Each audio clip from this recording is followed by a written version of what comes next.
Okay, so Assalamualaikum and hi, my name is Muhammad Iqbal bin Ishaq.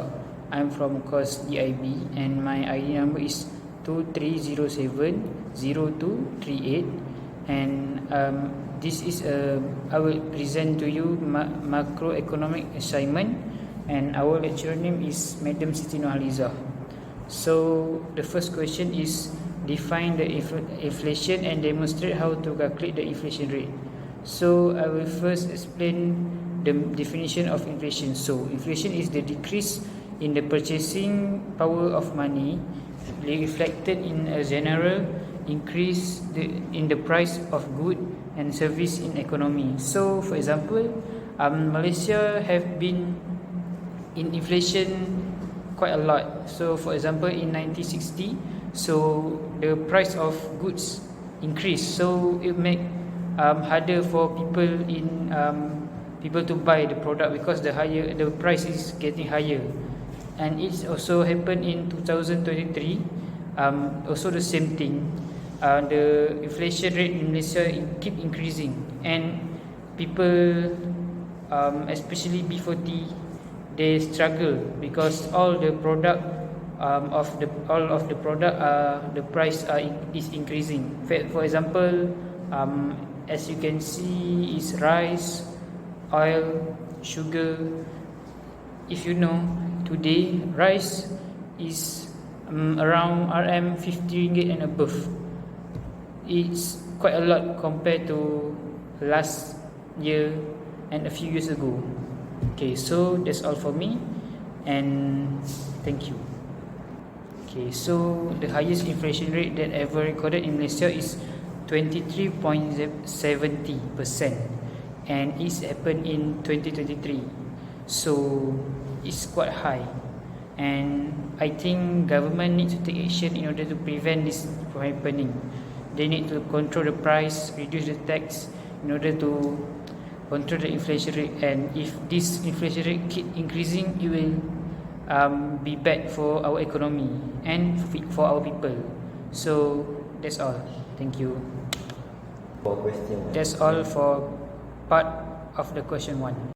Assalamualaikum warahmatullahi wabarakatuh. My name is Ahmad Kahmi bin Nikayuddin. My ID number is SIB 23070204, and this presentation about the subject of microeconomy to Madam Siti Nurhaliza, and my course is Diploma in International Business, DIB. And question about I will answer is question 1 is about the demonstrate how to calculate the inflation rate with supporting data of inflation in Malaysia from year of 2019 to 2020. As you can see here, I already collect data from the Google, which showing the inflation rate each year. For as you can see here, I take 2018 because inflation rate is the calculate is we need the previous year to calculate inflation rate. Continue with the next slide. As you can see here, I already do a calculation inflation rate is 2019 minus 2018 divide 2018 times 100, and we continue with 2019 equal to 121.5 minus 121.1 divide 121.1 times 100 is equal to 0.33%.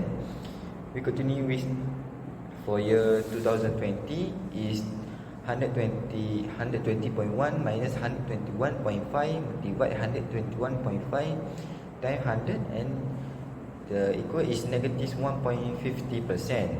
That showing the year of 2020 is the negative inflation rate. Okay, we continue. The next year is 2021 is equal to 123.1 minus 120.1 divide 120.1 times 100, that is equal to 2.50%. And the last year is 2022 is equal to 127.2 minus 123.1 divide 123.1 times 100 is equal to 3.33%. It showing that the 2020 is the year of negative inflation rate. That's all from me. Thank you. Hi, my name is Muhammad Mukriman. I will continue to my part, the question 2. Okay, the two main cause of inflation. The first factor is demand pull inflation. Demand pull inflation happen when the overall demand for goods and service surpasses the supply. Okay, this often happen during the period of economy growth, increase consumer confidence, or excessive government spending. As a demand rise, business many struggle to keep up, leading to higher price. Okay, the second factor is the cost push inflation. Cost push inflation happen because of it's driven by rising of production cost. Factor like increased wage, highest raw material price, or disruption in the supply chain can elevate the cost of goods and service. In response, business may raise the price to maintain their profit margin and contribute to inflation. Okay. I will explain to you about in diagram. So the first factor, the demand pull inflation in diagram. As you can see in the slide, the graph show that the demand pull inflation occur when the AD exceeds AS. Okay, I will explain step by step. Okay, OYF is the full employment aggregate output. Increase in AD above full employment from AD1 to AD2. Increase price to P2, but output remain constant. So the increase in AD from AD0 to AD1 will increase the price from P0 to P1 and output Y0 to Y1. Okay, the second diagram is